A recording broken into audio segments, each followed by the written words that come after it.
They blocked the road, cut the power, attacked her reputation, and tried to scare her out of the cottage before the 30 days were over. But Sarah did not run. She sat in the dark, survived the cold, discharged the ledger. As ground, her family grew more desperate. Ever as she stayed came another nail in their downfall. Every hour she stayed became another nail in their downfall. They thought isolation would break her. Instead revealed her strength. Because sometimes the everyone underestimates Yuskun agent in Wasra is the only one strong enough to inherit the truth. I am Cesavance 30. Last Tuesday, I sat in a freezing Salem law office watching my aunt smirk as Grandma's will was read. My cousin snatched the cash, the land, and the jewels. My aunt grabbed the lakeside estate. Jade took the offshore accounts while Liam kept the stocks. I was the only one who visited Grandma for years, yet my name never came up. My aunt sneered at my worn jacket, claiming I got what I deserved. But she missed the second envelope in the Lawyer S bag, and what that package held cost my family every cent they thought they won. Before I reveal the secret, welcome to Legacy's Lies. Subscribe if you value loyalty. Drop a comment with your age and state. Now, back to that desk and the moment my aunt tried to erase me. The clock ticked a steady pulse. Outside, an autumn storm turned the river into a grey blur. The office smelled of stale coffee and dusty paper. Mr. Henderson sat at the head of the table, turning a heavy page. To my daughter Brenda, he read, cold flat. I leave the primary Bend estate, the house and all acreage. Brenda exhaled, her nails tapping nervously against the oak, finally stilled. She smoothed her cashmere sweater. As a vintage clothing expert, I noticed the stiff synthetic drape. It was fake, just like her to my granddaughter Jade. Henderson continued, I leave the liquid offshore accounts. Jade didn't look up from her phone, just checked her lighting. To my grandson, Liam, he added, I watched my brother shift. He refused to meet my eyes, staring at a brass weight on the desk. I leave the domestic stocks and the commercial real estate shares. Henderson finished. Liam swallowed hard and nodded. The file thudded shut. My name was never spoken. I sat in silence, listening to the clock. I felt no sting of rejection, only a cold, sharp clarity. Beatrice, my grandmother, had raised me. She didn't make oversights, she made plans. Brenda broke the silence with a sigh of fake pity.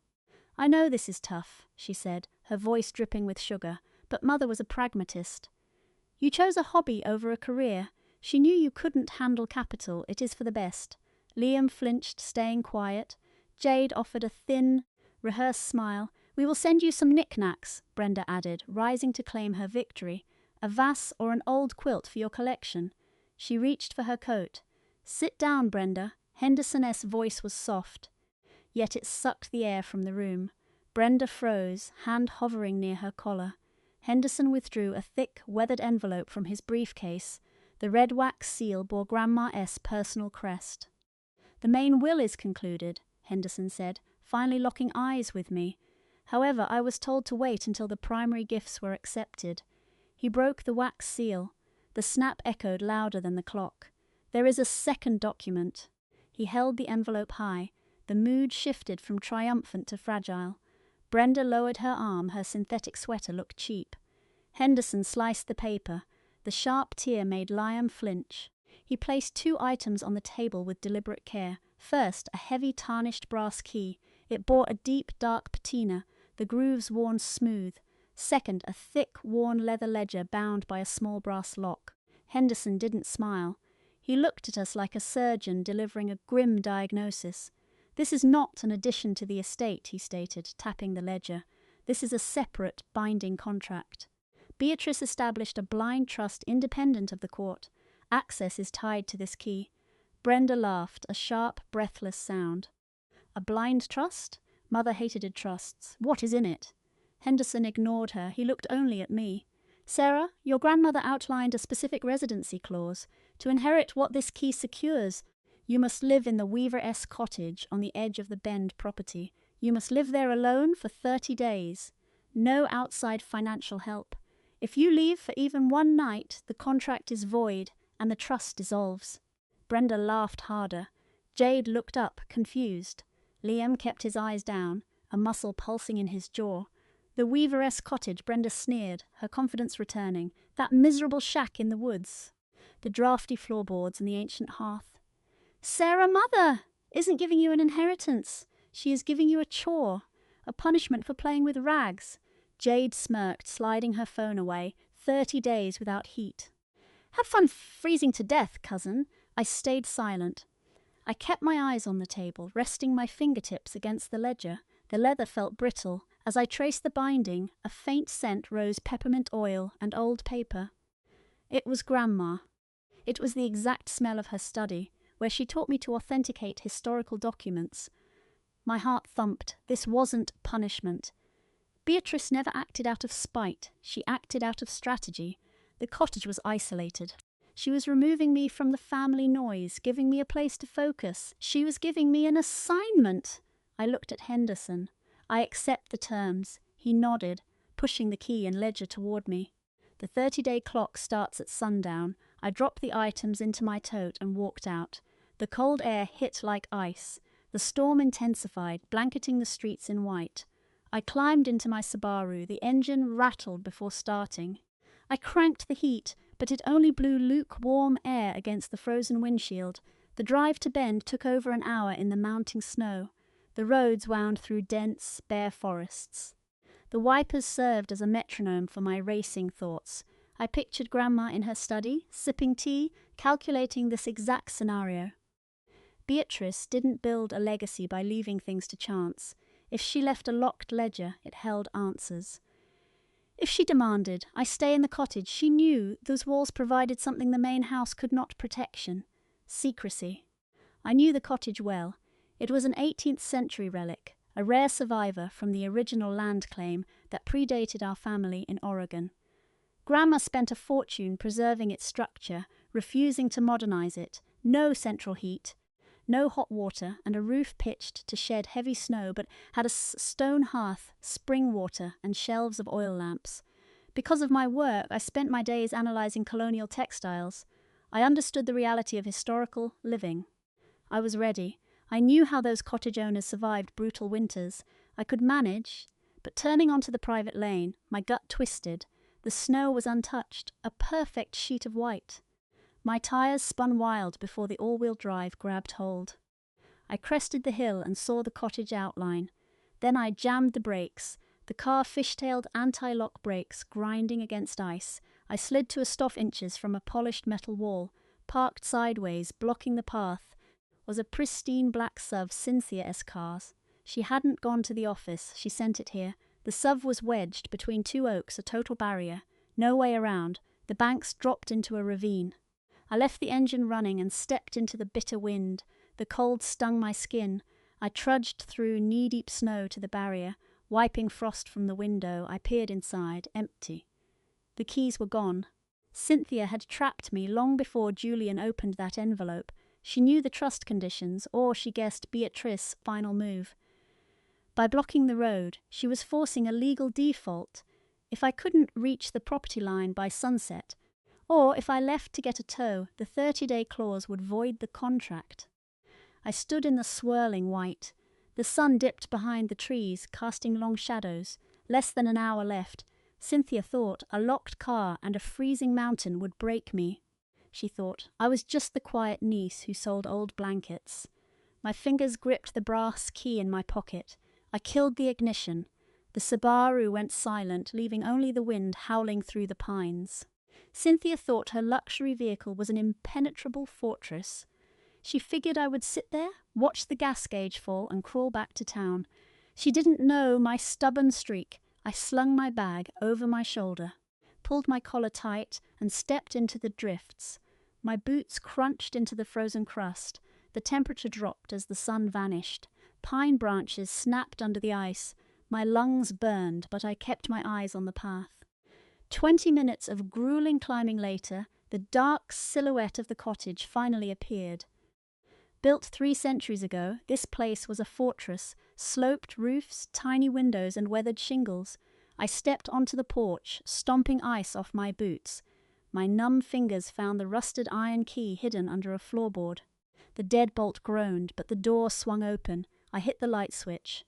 Nothing. I flipped it again. Total darkness. No power. Panic tightened my chest. I rushed outside to check the meter. The conduit pipe was hanging loose. The rubber was sliced cleanly, exposing the copper. A yellow tag flapped in the wind, a local tractor logo. It read Winterization Disconnect, authorized by Cynthia Hall. She hadn't just blocked the road, she had weaponized the Vermont winter. She knew the contract barred outside help. Calling an electrician on a holiday weekend would be a fortune and break my terms. She wanted me frozen out by midnight. I went back inside, locking the door against the storm, pitch black. I felt my way along the walls until I hit the cold stone hearth. I grabbed the lantern and matches. I struck one. The sulphur flare burning bright. The flame bloomed, steady and orange. I lit the wick and golden light flooded the room. Driving back the shadows, it hit the floor, revealing the antique loom, a massive, beautiful oak machine. It stood tall, a silent witness to the past. My pulse slowed. I was an appraiser, I knew how to handle historical artifacts. Now, I just had to live in one, but the hearth was empty. The woodpile was gone. Aunt Clara had cleared out every log. The house was freezing. Without a fire, I wouldn't last the night. I thought about burning the floorboards when a rumble shook the house, not whined a truck engine. I wiped frost from the glass. Headlights cut through the blizzard. A heavy pickup plowed over the snow and parked right by the porch. The door opened and a woman stepped into the gale. Sarah, my brother David S.'s wife. A sharp architect from Chicago with a genius for spotting structural rot. She always hated how Clara faked her high society life. I threw the door wide open. Sarah trudged inside, hauling thermal blankets.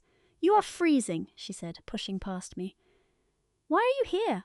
I asked, slamming the door against the storm. David said, "Stay out of this." She dropped the blankets. "David says plenty of things," she scoffed. "He thinks Clara's lockout is just business. I know this blizzard, and I know your aunt. She plays dirty." She ran back to her truck, grabbed bags of birch and cedar, and dumped them on the hearth. "He told you not to help," I said, watching her stack the wood. "If Clara finds out, she will punish him." Sarah struck a match. The cedar caught, heating the room fast. She peeled off her gloves. Her eyes were steady. "David lets fear run his life," she said quietly. "Blood makes you related, but showing up when the power lines are cut, that makes you family. Clara thinks she can bully you out of your inheritance. I will not let her win on a technicality." Sarah's grit was a sharp contrast to my brother's cowardice. She was risking her marriage for me. "I cannot pay you for this wood," I warned. "The contract bans financial help." "Consider it a housewarming gift," Sarah said, zipping her coat. "I have to go. If I stay, they will claim you were not alone." "Keep the fire going! Lock the doors!" I watched from the window as her truck carved a path through the snow and vanished. The cabin was alive. The hearth roared, heating the thick stone walls. The warmth soaked into my frozen limbs. I sat at the table and grabbed the leather ledger and the brass key. Firelight danced over the worn cover. As the material warmed, the sharp scent of peppermint oil filled the room. I slid the key into the small lock. The mechanism shifted with a satisfying click. It popped open. I lifted the cover, expecting a standard diary or a letter, maybe a final half-hearted apology. What I found took my breath away. No personal musings here, just precise columns of dates, names, interest rates, and massive dollar amounts. Beside these figures, written in her signature slanted cursive, were meticulous notes in striking red ink. It was a secret ledger, a master record of every hidden transaction, every fave leveraged, and every broken promise. As I traced the red ink, the truth hit me. My grandmother had not left me an empty inheritance. She had handed me a loaded weapon. Birch logs hissed in the hearth, spitting embers against the brick. I sat there, the lantern glowing over the pages. The room smelled of smoke, melting frost, and the medicinal tang of peppermint rising from the old paper. I ran my finger down the first column. Grandmother had handwriting from a lost era, perfect, mathematical, and written in stark black ink that sliced through the page. As an appraiser, I knew how to spot a fake. My family, I quickly saw, were all frauds. Grandmother was not just a lonely widow tending to her garden. She was the secret bankroll for every relative who sneered at me in the boardroom. I turned the page. The header read Clara Vance, Luxury Imports. My aunt had spent a decade building an image as a self-made titan. She gave speeches and bragged about her business genius. The ledger told a very different story. Clara had not built an empire, she built a house of cards on her mother's dime. Line after line showed massive wire transfers, 50,000 for payroll, 100,000 for a lease, but the margins floored me. She tracked a moral accounting too. My finger stopped at the bottom, where the black ink turned into harsh red. I read the note aloud, my voice ringing in the dark. April 14th, wired 200,000 to save Clara's margins. Asked her to stay for tea. She claimed her driver was waiting. The tea went cold. 8% interest applied. I stared at the red ink until the letters blurred. I remembered that day. I recalled pulling into the estate and seeing Clara Suve speeding away. I remembered walking in to find grandmother sitting alone at the island, staring at 2 cold, untouched cups of tea. The weight of the ledger felt like the ground shifting. This was not just financial ruin. It was an itemized receipt of an old woman's profound loneliness. Clara took the cash to save her vanity project, then could not spare 15 minutes for the mother who saved her. Grandmother had penalized her for the cruelty, quietly adding interest to the debt of a broken heart. I flipped the page. David. My brother played the savvy developer, driving sports cars and wearing tailored suits. According to the ledger, his last 3 property flips were entirely funded by grandmother. When a contractor walked off, she paid the bill. When a foundation cracked and the bank threatened foreclosure, she wired the bailout. Then there was Chloe, my cousin. She posed as a global influencer, posting photos from Dubai and Paris. The ledger showed those trips were not sponsored by brands. They were funded by emergency cash requests sent to her grandmother. I found a $20,000 transfer for a yacht in the Mediterranean. The red ink simply noted that Chloe called in tears about her image. I paid the captain, did not receive a thank you note. They were parasites. They drained her wealth for their own vanity, then mocked me for my work. Grandmother had watched it all happen. She kept the receipts, locked them away, and handed me the key. She gave me the sword to cut through their lies. My phone buzzed, shattering the silence. It rattled on the table, casting a harsh blue glow. Clara's name flashed. I checked the time past midnight. Outside, the storm was still throwing ice against the glass. I swiped the screen. I didn't say a word. Megan, Clara said, her voice dripping with fake concern. I am so glad you have a signal. I have been worrying about you. I watched the firelight hit the red ink. Did you hire someone to cut the power lines? I asked. Clara let out a dismissive sigh. That was scheduled maintenance. Listen, sweetheart, I know you want to prove a point, but it is freezing. That shack is an icebox. You will get sick playing pioneer. I am perfectly warm, I replied, my voice steady. Clara ignored me. I want to help, Megan. I will write you a personal check for $10,000. Pack your bags, come down the mountain, and stay at the lodge. You can start a little shop. You do not need to suffer for some blind trust that probably only has a few old bonds. She was fishing, testing me to see if I opened the ledger, if I had the power. I locked the cover. The metal click echoed. I do not need your money. Clara, I am staying the month. The fake warmth vanished. Her voice turned jagged. You arrogant, ungrateful girl, she snapped. You think you are better than us? I was trying to be generous to my sister's child. You were trying to buy a default, I corrected. Clara gasped. You want war? Fine. That cottage is not up to code. No heat, no plumbing. I will call a judge at dawn. I am having the property condemned. The sheriff will drag you off that mountain by noon. Enjoy your last night in the cold, Megan. The line went dead. I set the phone down. The war started. Clara thought this was just a property battle. She had no idea I was sitting in the dark, armed with the evidence to burn her world down. I added a log to the fire and waited for the sun. Day 5 arrived bitter and clear. Clara never sent the sheriff. Officers were slow during the holiday. She realized the legal route was too sluggish. They wanted me broken now. If they could not freeze me out, they would starve me out. The target shifted from Clara to my cousin. Chloe began her campaign from a Boston penthouse. It started Tuesday. My phone buzzed on the table. Then chaos, a storm of alerts flooded my screen. I opened my inbox. My clients, curators, and top textile collectors were turning on me. Subject lines read like obituaries for my career, cancellations, questions. The Boston Historical Society dropped me. Their director cited reports online that questioned my professional integrity. I checked my business profile. My 5-star rating had tanked. Dozens of anonymous trolls posted brutal reviews. They claimed I faked colonial fabrics, took kickbacks, and scammed folks out of heirlooms. Chloe owned a digital empire. Millions of followers and bot networks designed to manipulate algorithms. She turned her entire machine against me just to ruin my life. In the antique textile game, image is everything.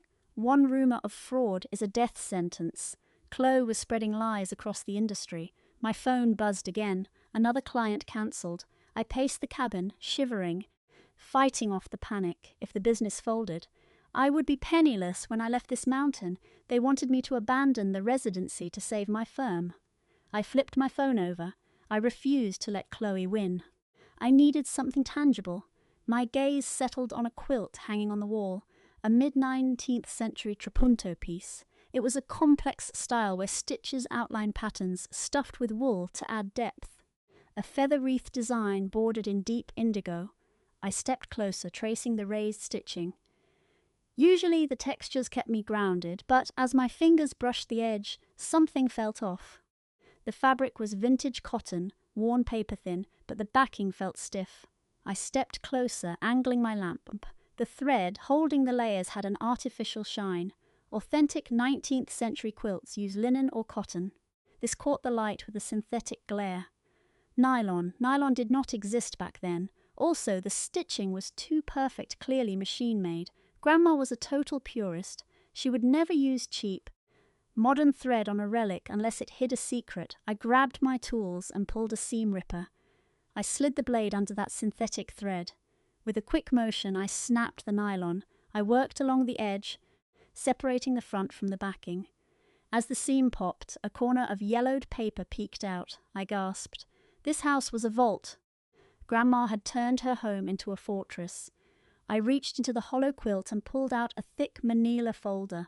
I opened it under the light. The papers had nothing to do with antiques. It was a stack of legal agreements. The first one was a cease and desist from a Brooklyn jewelry designer accusing Chloe Hall Lifestyle brands of theft. The designer claimed Chloe stole her necklace patterns, mass-produced them, and sold them as her own. Attached was a $50,000 settlement check signed by Grandma. I kept digging. There were 6 settlements. Chloe's entire brand was built on lies.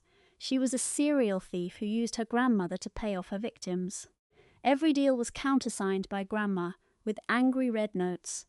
Chloe begged for another bailout. She wrote before she died.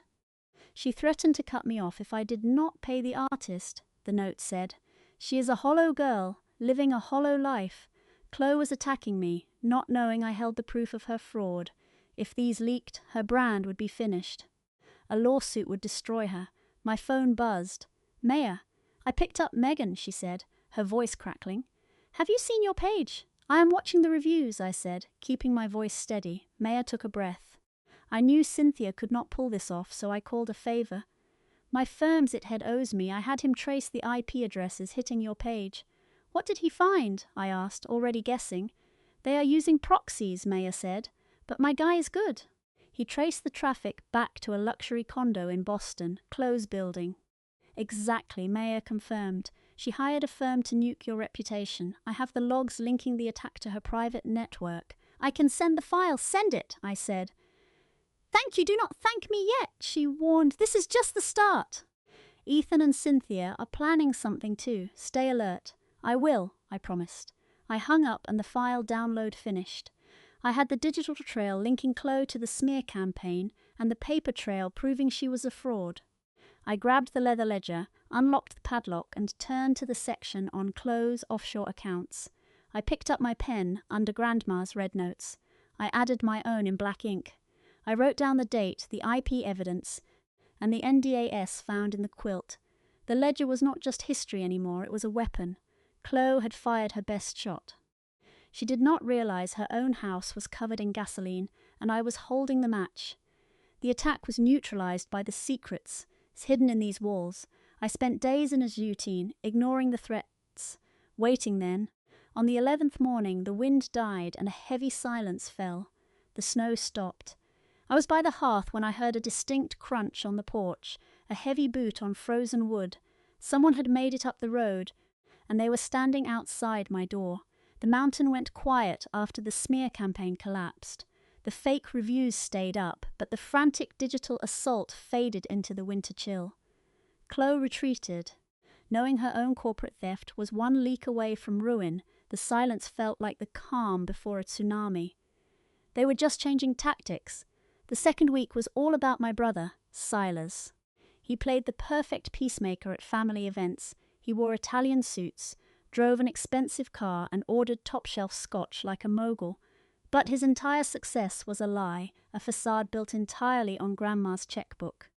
Without her cash to cover his failed deals, Silas was broke, and desperate men make dangerous moves. By day 15, I was deep into a brutal routine.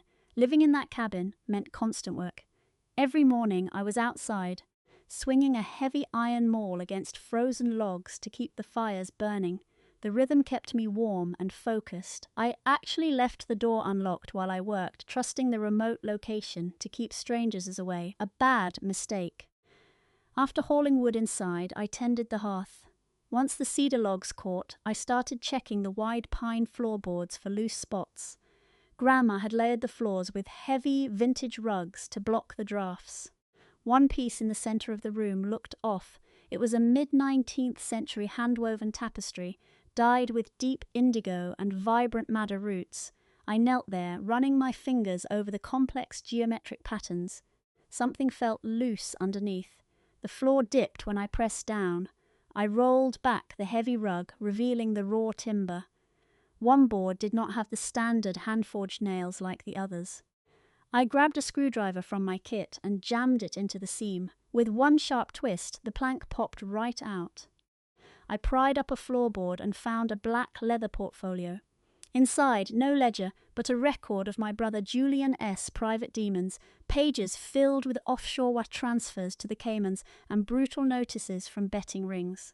He had burned through hundreds of thousands. Grandma had paid his debts twice, leaving notes in the margins about his utter lack of discipline. His debt was mounting, and the syndicates were closing in. That explained why he took his inheritance without a fight. He needed to sell the estate fast to pay his creditors. While I was digging through his ruin by the fire, a real nightmare began outside. He had parked his sedan half a mile away, hiking through the snow, frantic and cornered, thinking I was still at the woodpile. He crept onto the porch, clutching a steel pry bar. He eyed the eastern window, planning to force it and steal the ledger. He made a huge mistake underestimating the women in this family. Maya had driven up to drop off groceries. She spotted his tracks and followed. As he jammed the bar under the frame, he shifted his weight, and a rotted piece of trim snapped under his boot. The cracks sounded like a gunshot. Julian froze, turning slowly. Maya stood at the base of the steps with a grocery bag, staring at him with cold disgust. A grown man, shivering in the snow, trying to break into his own grandmother's home. Maya spoke with a quiet, icy precision. She told him to drop the tool, he stammered, offering some pathetic lie about checking for drafts. Maya dropped her bag. She called his name, her voice hard as stone. She knew exactly why he was here, drowning in debt and trying to rob his own sister. I walked to the window. I watched him drop the bar. It thudded into the snow and vanished. His facade of success simply collapsed. Maya didn't even look at him as she stepped past to knock on my door. Julian lingered for a minute before retreating, leaving a trail of shameful footprints. Maya came in, shaking not from the cold, but from the realization her marriage was a total lie. I handed her the portfolio. She scanned the offshore receipts and threats. The man she married was a ghost. He wasn't a businessman. He was a parasite willing to destroy family just to save his skin. Maya stared into the flames with new, dangerous resolve. She whispered that he would call the estate lawyers the second he hit his car. Desperate men make reckless deals. If he couldn't steal the ledger, he would try to seize the land by force. We had to call my lawyer, Julian. I locked the heavy oak door just as the sun climbed over the ridge. The storm left the mountain under a blinding, icy glaze. I steered my car down the treacherous road, crunching over Julian's frozen tracks. 20 miles out, I pulled into a diner near an old logging route, a place smelling of burnt coffee and grease, perfect for a secret meeting. Julian Pierce waited in a back booth, his charcoal suit looking sharp against the worn red vinyl. He was a tactician. Grandma hired him years ago for his ruthless approach to asset protection. He treated law like a scalpel. He skipped the small talk. As I slid into the booth, he folded his hands over to his briefcase. He asked if I had survived the 2 weeks. I told him about the smear campaign and the break-in attempt, keeping my voice low. He just nodded. The desperation always leads to bad choices. I set the heavy brass key on the table. Told him I found the hidden ledgers. My siblings were drowning in debt, and Grandma had been bankrolling their entire lives. Julian picked up the key, turning it over. He corrected me. She funded their illusions. And she never gave a cent without securing her investment first. He clicked his briefcase open. He pulled out thick legal folders. That key opens a vault at a regional bank in Burlington. As executor, I was authorized to pull these files. Once I had the ledger, he flattened his hand on the top folder. The items under the floor were sentimental, but these were the corporate facts. He slid a document over. It hissed as it skidded across the tabletop. I scanned the header. Granite Holdings. Julian S. tone shifted. Your grandmother locked this trust 20 years ago. She wasn't running a charity. When Cynthia needed cash, Beatrice made her sign a pledge. When Julian faced ruin, Beatrice filed liens. I stared at the legal jargon, the reality sinking in. I understood textiles, not corporate law. A financing statement is a public lien. It prioritizes creditors if a debtor fails, not unsecured loans, I whispered. Exactly, Julian said. Beatrice locked everything down. She holds liens on Cynthia S.'s inventory, their condos, and the voting rights for Julian S. Holdings. He leaned in. As trustee, you own their debt and their collateral. The diner noise faded. I was stunned. I wasn't just a niece fighting for a cottage. I was the majority stakeholder in their lives. Beatrice built a hostile takeover and put me in charge. Execute these, Julian noted, and you seize Cynthia's company. You can freeze accounts, liquidate assets, foreclose on their entire lifestyle. You hold the keys to the family empire. I touched the paper, head spinning. Adrenaline surged. I wanted to drive back and evict them right now. Julian noticed my posture, pressing his hand over the documents to pull them back. Not yet, he warned. Why not? I challenged. I have proof the trust is conditional, Julian stated. Granite Holdings stays dormant until that 30-day residency ends. Reveal these now and Cynthia files an injunction, tying you up in court for years. He shut his briefcase, failed to finish those 15 days, and the assets go to charity. My siblings would walk away free. You would lose everything. The trap was set. I had to return to that freezing cabin. They won't stop, I said, staring at the snow. Julian nodded grimly. You're right. Your brother is a nuisance. But Cynthia is dangerous. She plays for keeps and will escalate. She will move from petty games to real force. She might use guards to drag you off that land. He stood up. Go back, Megan! Keep the fire burning! Stay locked in! Don't reveal the blade until it's at their throats. I watched Julian leave. I pocketed the key, feeling the weight of impending ruin. I drove up the mountain. The silence felt like a threat. It felt like a held breath. Cynthia thought she was fighting a peasant for dirt. I braced for the hit in my cabin, but 50 miles away, the family's ruin was already detonating. It started in Ethan and Maya's kitchen. Maya arrived late, coat still on. She strode to the island and dumped the black folder onto the marble. Ethan, drink in hand, looked up from real estate listings, expecting comfort. Instead, he saw wire receipts and collection notices. He went pale. His developer facade crumbled. He tried to spin a lie, but failed. How much? Maya asked, voice deadly calm. Ethan swallowed. 400,000, he whispered. It grows weekly. The sports books want cash.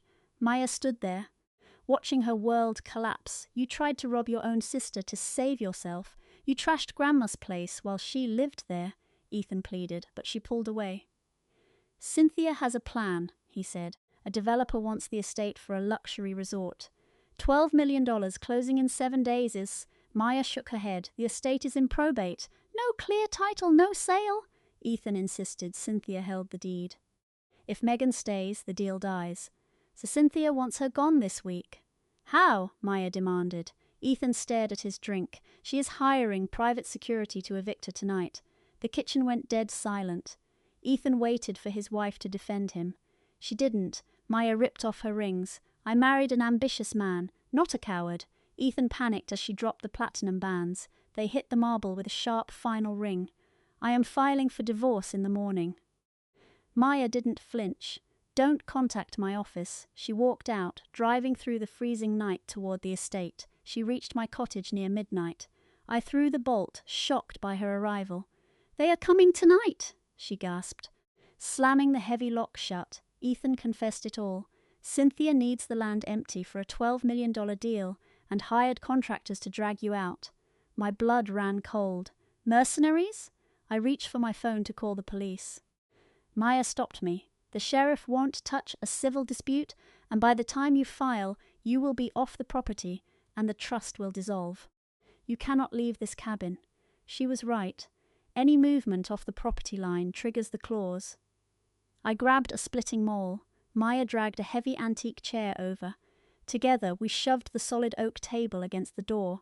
We barricaded the door and nailed the windows shut until the cottage felt like a tomb. We sat by the hearth in silence. Maya's finger caught the firelight. No ring, she had risked everything to be here. She chose family over blood. Then the silence shattered. Headlights cut through the trees, strobing against the snow. Heavy engines rumbled. Maya gripped my arm. The vehicles pulled up just past the porch. The engines idled, shaking the foundation.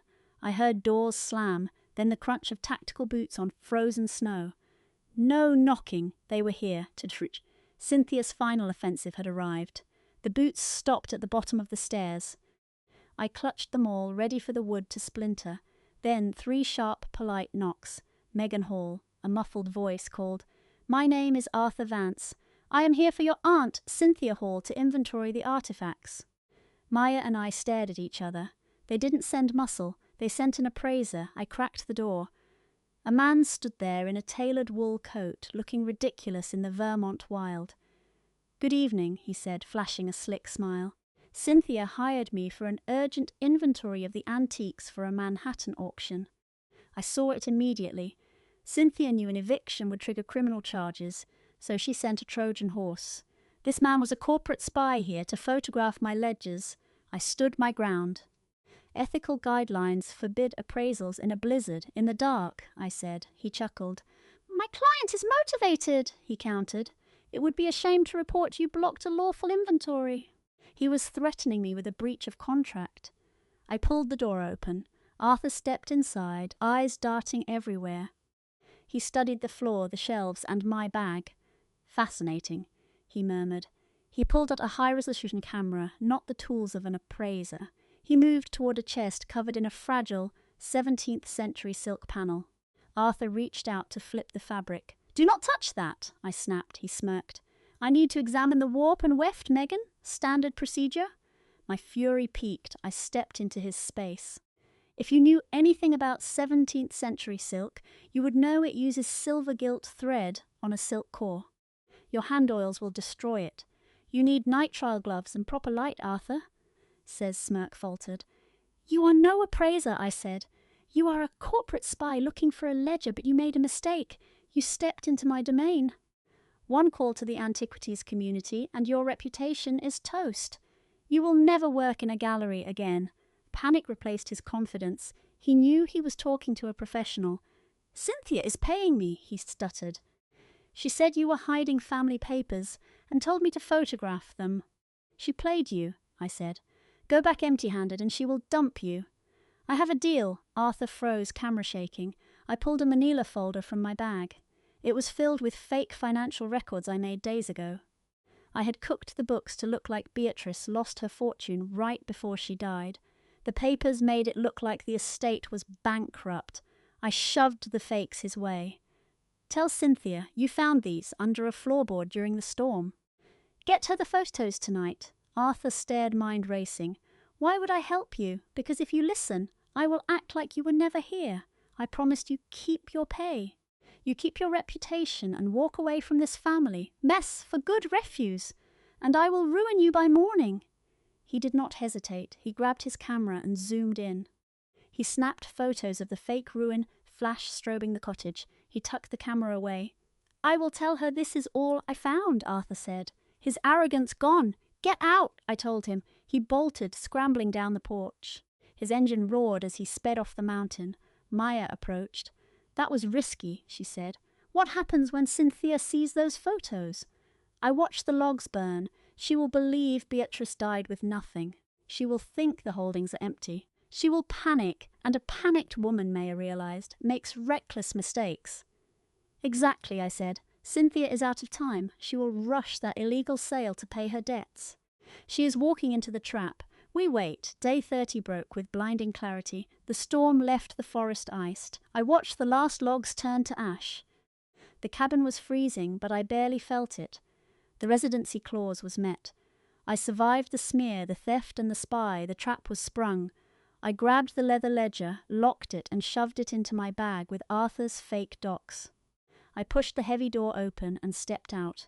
The world was dead silent, no looking back. My work here was done. I headed down the mountain. The access road was packed hard by traffic. The climb took under 30 minutes. Near the trees, the silence vanished under the hum of heavy machinery. Through the signs I spotted the iron gates. A fleet of vehicles filled the driveway, excavators, trucks, and black sedans. Brenda never hesitated. After buying those fake photos, she assumed the estate was her final payday and rushed to close the $12 million sale before creditors noticed. I emerged from the trees. Brenda stood by a black Range Rover, her red coat screaming for attention. 2 men in suits held legal papers. One offered her a gold pen. Kevin hung back, glaring at the idling excavators. He needed that money to cover his gambling debts. I kept walking, my boots steady, against the pavement. I stepped onto the grass. A twig snapped loud as a gunshot in the morning air. Brenda froze, hand hovering over the paper. She turned slowly. Her face went pale. "Megan!" she whispered, clearly shocked. "You should still be on the mountain." "I am 30 days past the will reading, Brenda," I said, my voice cutting through the engine noise. "The residency clause is over." Kevin stepped forward, panic replacing his usual arrogance. "You cannot be here." "We are closing this deal. You have no standing." Before I could speak, tires crunched at the gate. A silver sedan pulled up, followed by a white van. Julian stepped out, smoothing his suit. 2 men in windbreakers followed. Looking professional, process servers, Julian ignored Kevin and walked toward the Range Rover, stopping inches from the developers. "Gentlemen," Julian announced, his voice booming over the tension. "I am Julian Pierce, executor of the Beatrice Hall estate. Put your pens down." The lead developer frowned. "We are executing a standard title transfer. Brenda Hall is the beneficiary. She holds the deed." Brenda gripped the car, her knuckles white. "I have the probate papers. Mother left this to me. It is public record." Julian opened his briefcase. Ignoring the probate documents, he pulled out a watermark paper from the diner. He laid it over her contract. "The primary will dictates property distribution," Julian explained, "but Beatrice established a blind trust, Granite Holdings, 20 years ago. The land and structures were moved into that trust before she passed." Brenda stared at the document, scanning the text as reality sank in. "The trust," she stammered. "Arthur said it was empty. He showed me the records." "Arthur Vance is an idiot who handled silk brocade without gloves," I snapped, stepping closer. "He showed you fake papers I drafted to force your hand. You believed them because you were desperate." The developer backed away. Eyes full of fury, he pointed at Brenda. "You swore the title was clear. You signed for full ownership." Brenda opened her mouth, but no words came out. She looked to Kevin, but my brother was trembling at the sight of the servers. "If you sign that," Julian told the developers, "you are committing fraud. Granite Holdings holds the master deed. Brenda has zero legal power to sell anything here." The developer snatched the closing papers away. He glared at Brenda. You tried to pull wire fraud with our capital. Our legal team will contact you about the fees you wasted." He marched to his sedan. "Pack it up," he yelled. "We are leaving." The machinery roared and shifted into reverse. The trucks filed out, a chaotic retreat that left Brenda stranded. She looked at the gold pen, then dropped it. It rolled under a tire. She slumped against the car, gasping for air, her luxury facade shattered, leaving a broken woman in a red coat. Kevin realized the game was over. His funding was dead, the cash for his syndicates gone. He turned to me, hands up in a desperate plea. "Megan, please," he begged, his voice cracking. "You do not understand. They have leverage on me. You have to help.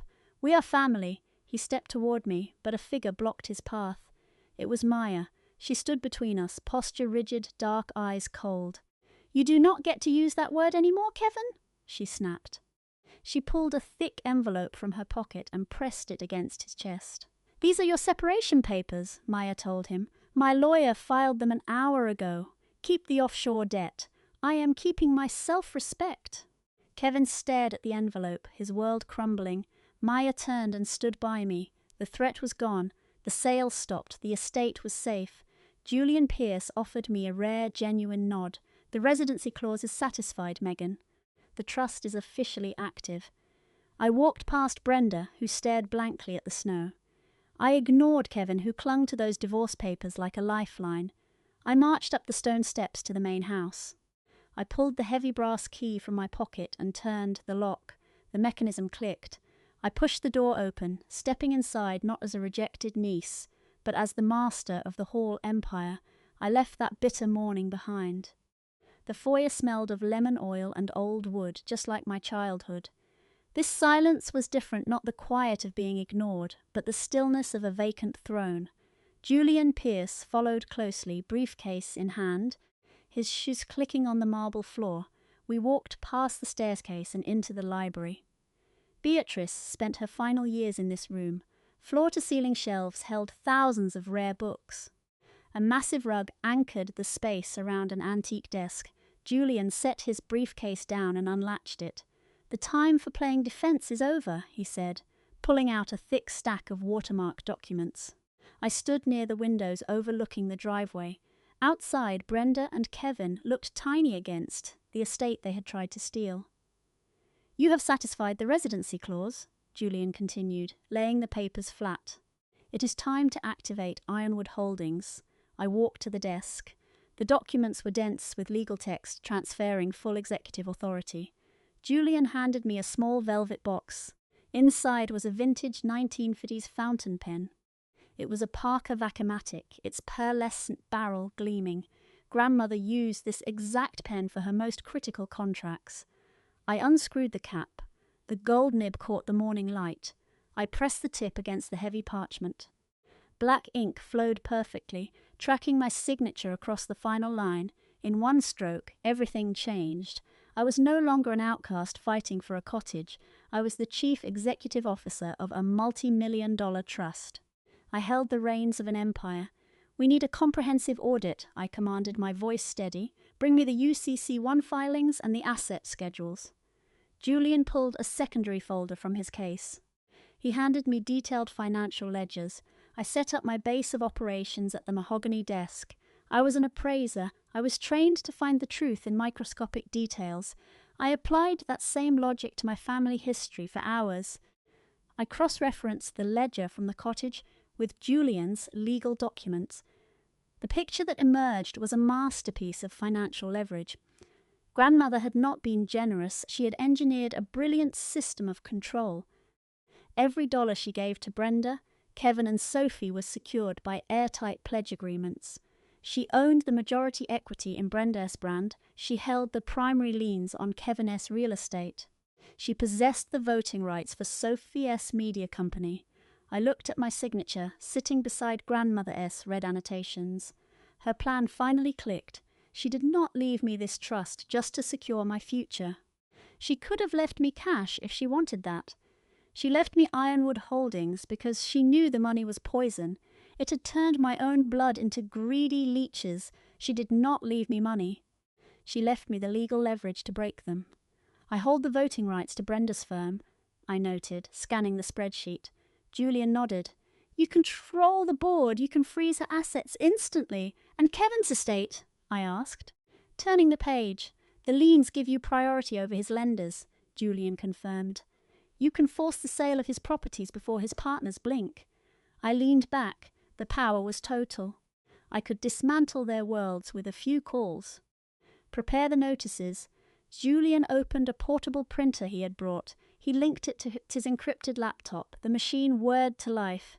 Over the next hour, it spat out formal legal documents. These were not polite requests. They were aggressive, cold notices of default and seizure. Julian ripped the final page off. He collated the stack and laid it on the desk. He grabbed a heavy brass stamp and red wax from his bag. He melted the wax on the top document and pressed the seal deep into the cooling resin. The Sterling Trust crest remained a hard, formal mark of power. The notices are ready, Julian said quietly. I placed my hand on the stack. The wax was still warm. The reality hit me. These papers were the nuke codes I had been hiding at my retreat.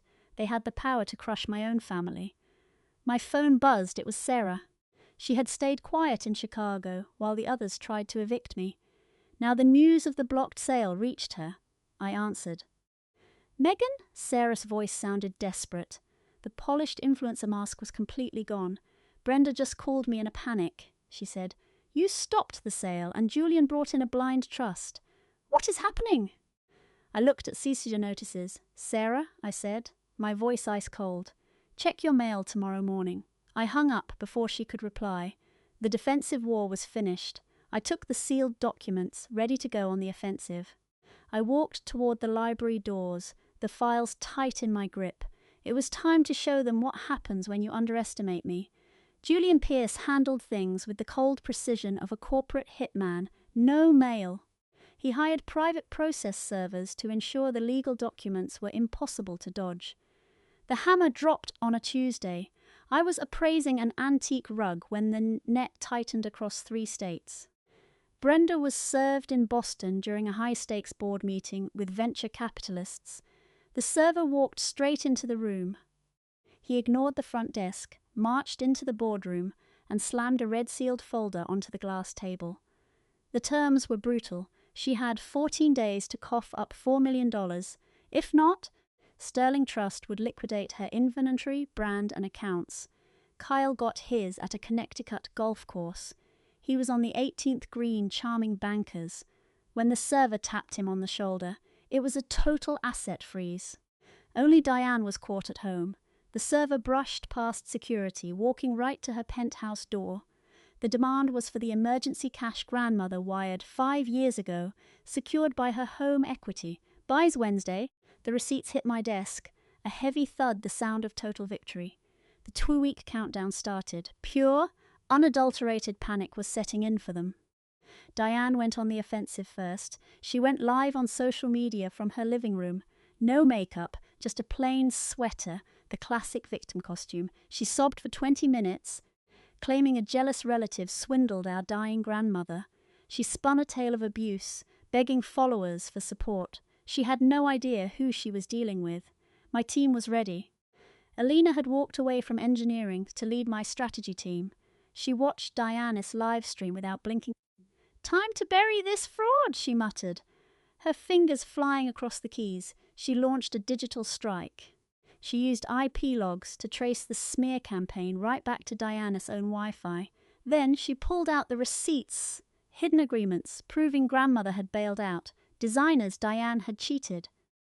Alina packaged the evidence and leaked it to Diana's sponsors and the major media outlets. The collapse was instantaneous. By dinner, her biggest beauty brand dropped her for unethical practices. Blogs went wild with the documents. Diane went from victim to con artist overnight. Her numbers tanked. She wiped her channel and went dark. Her reputation was officially toasted. Kyla's fall was quieter but just as final. His status was built on smoke and mirrors. Once bankers saw the legal notices on the golf course, whispers about his debt spread like wildfire. His partners ran an emergency audit and found the truth. They realized his investments weren't his. They were debts tied to a trust he didn't even control. They invoked a morals clause and cut him loose. Kyle was left holding half-built projects with zero cash. Loan sharks were closing in. Brenda tried to fight it in court. She hired a top-tier Boston lawyer to freeze the proceedings, claiming duress and fraud. Julian was 2 steps ahead. He filed the 3 separate mental health reports grandmother had cleared before forming the trust. The reports were ironclad, proving grandmother was of sound mind. The judge tossed Brenda's case, ordered her to pay all legal costs, and the 14 days were up. Silence fell over the families. The spies, the threats, the drama all gone. They were crushed under the law. On the final night, freezing rain lashed the estate. I sat in my library, waiting for midnight to claim their assets. The clock hit 11. Less than an hour to go. A sharp buzz pierced the silence. I looked up. The gate intercom was blinking red. Julian put his pen down. Alina stopped typing. I hit the button. It was Alice. Her voice was thin, ragged, the arrogance long gone. Barely audible over the storm, she begged me to open the gate. I checked the monitor. The lights hit the iron gates. There they were, Brenda and Kyle, soaked and shaking in the downpour. No fancy cars. A taxi had just pulled away, leaving them stranded. No luggage, no legal defense. They were here to surrender. I clicked off the intercom, letting the silence ring. The war had landed on my doorstep. I hit the release. The heavy gates groaned, and they swung wide. I watched from the window as they trudged up the drive. Rain poured down, no umbrellas, heads hanging low. It took them 10 agonizing minutes to reach the steps. I didn't get up. Julian stayed by the fire, looking calm. Alina watched from the dark corner. We let them walk into the hall on their own.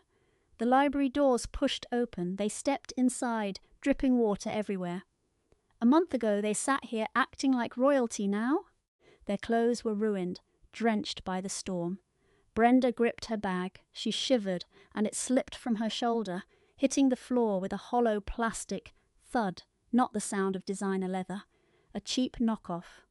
That sound told the whole story, a pathetic fake, just like her. Mark spoke first, wiping rain from his face. His voice cracked, losing that smooth, wealthy edge. He used my name. He told me the loan sharks were at his throat. He said his partners locked him out of everything. He begged me to release the liens, just long enough for a bridge loan. He played the family card, trying to erase the past month like it was nothing. He said, "Family protects family." I didn't flinch. I listened to the rain, thinking about the time he tried to break into my home. I let his desperation hang there until the silence became unbearable. He looked away. Brenda stepped forward, trying to command the room, but her teeth were chattering. She claimed grandmother never meant for the money to be used this way. She insisted mother loved them, then begged for forgiveness. She even offered me a seat at her table in exchange for mercy. I stayed perfectly calm. I didn't need to shout. I pulled the heavy leather ledger across the mahogany desk. The lock clicked open. The scent of peppermint oil filled the room, cutting through the smell of wet wool.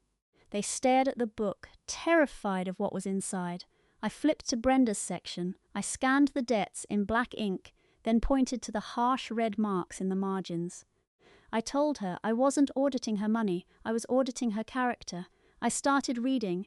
I checked the records, the cash wires, the fake tea dates. Brenda played the victim, but the game was over. I looked her in the eye. "You owe me 52 missed dinners and 100 abandoned cups of tea." Her act fell apart. Her face turned ghost white. I turned toward Mark. I found the notes. Grandmother paid his gambling debts while he bought sports cars instead of visiting her at the hospice. "You don't owe money, Mark. You owe her the time you stole." He stared at his shoes. "No defense." I slammed the ledger shut. "Family is not a shield for your sins." I gestured toward Alina. "She stayed loyal while you two used grandmother like an ATM. You treated me like a peasant now. Pay up." Brenda didn't even try to fake it this time. She collapsed, sobbing on the floor. The manipulation was dead. No charm left, just a cold, hard wall. She begged to keep her brand, but I felt nothing. The 14 days were up. The takeover was official. Mark finally realized the road had ended. I had a plan, no more handouts. They would work off their debt starting tomorrow. Julian walked in at 8 with the contracts. The storm was gone. replaced by a brutal frost, time to talk business. They looked small in borrowed clothes, no labels, no ego. I slid the documents to my brother. Mark was decent at real estate, but he wasted it on status. I stripped his titles. The firm took everything. Julian sold the sports cars to clear the gambling debts. Alina handed over the divorce papers. Mark didn't fight. He signed with a shaking hand. He lost his wealth and his marriage in one go. I sent him to a construction crew. He is a junior contractor now. Steel-toed boots replaced the suits. He has to learn what $1 is worth. Brenda was tougher. Her company was a total lie. I authorized the hostile takeover by noon. The audit confirmed my gut feeling. She used sweatshops while selling luxury organics. I told Alina to leak it to the press. Her stores closed by afternoon. The empire vanished. I gave her one choice manual labor in a remote mountain cabin. She used to laugh at my career. Now she would weave textiles by hand. I kept 80% of her wages to pay down the debt. I drove her up in my truck. She stared out the window, pale and shaking. I left her with a manual and a pile of wool. She touched the loom, realizing her new reality. She would spend her days in the isolation she once planned for me. I left her by the hearth. I touched the ledger. Grandmother used this book to track their greed. I used it to cut the rot from our family. It was finished. I shoved the book into the library safe, locked it, and tucked the key away. We dumped the dead weight. It was time to build. Our company, Apex Heritage, needed a new vision. We turned the old estate into a historical restoration hub. Clara built climate-controlled vaults in the guest wing. I landed contracts with top museums. We became pros at antique preservation. The manor used to reek of entitlement. Now it hummed with actual work. The war was over. 1 year later, the air felt lighter. The tension vanished. We named it the Thorn Center for Textile Art. The house smelled like cedar and archives. Clara stood in the east wing, blueprints in hand. She blended modern glass into the timber frame perfectly. Clara thrived without her useless ex. She was a partner now, commanding the room. Our team restored rare tapestries, fueled by grit. Down in the valley, Brad was a year into his manual labor job. Brad looked rough, but he paid his debts on time. He lived in a tiny studio, broke but honest. I left the house late. The driveway, once jammed with luxury cars, was quiet gravel. I walked toward the cottage with a thermos. I watched through the window. Sarah sat at an antique loom. She threw the shuttle with a steady rhythm. Her hands were stained with natural dyes. She caught a snag in the thread. A year ago she would have panicked. Now, she patiently rethreaded it herself. She looked tired, but she stood taller. She was paying her debt, yard by yard. I sat outside with my mother's mug. The scent of mint and pine filled the air. Everything aligned. The master plan was finally complete. Real inheritance isn't money, it is character. Grandma knew wealth without values breeds parasites. She pushed me to the edge, forcing me to build my own strength. I didn't win by luck. I outlasted the cold. If you have been betrayed by kin, listen, being underestimated is a superpower. Build your walls and guard them well. I learned 3 rules. First, blood is not a free pass to hurt me. Second, you can forgive without letting them back in. Third, your worth is not set by those who cannot afford you. The loom clicked, measuring out honest time. We obsess over trust funds, thinking big mansions make good parents. We kill ourselves to provide for kids who just want our time. Behind perfect photos, there is often a secret ledger. It is about cold comparisons and silence. Family drama reveals the damage of favoritism. Love should never be a scoreboard. Children praised only for status learn that love is a transaction. Meanwhile, the child pushed aside feels worthless. We have to stop ignoring the pain of the outcast. True wealth is found in integrity. When we fix every mistake with cash, we destroy resilience. A parent's job is not to hand over an empire, but to teach foundations. Easy money rots a moral compass, but the biggest failure is trading presence for a paycheck. Every time a parent ignores feelings to chase status, it leaves a scar. Don't let your bonds go cold chasing titles. Emotional fairness makes a child feel seen. Our story redefines family, focusing on loyalty over blood. I have 3 rules to help you move on. First, DNA does not earn the right to hurt you. Second, Reconciliation requires real change, not empty apologies. Forgiveness is for your peace. Third, define your worth. Never let people who cannot see your value write your narrative. Think of this as a roadmap for the next generation. We have to check our own lives and see whose struggles we ignore. If this hits home, hit subscribe and share your story. Integrity matters, and it is always worth celebrating. Look at your family tonight. Forget the facade. Pay attention to the quiet moments. If you had to audit your own emotional life, would you be brave enough to face the truth?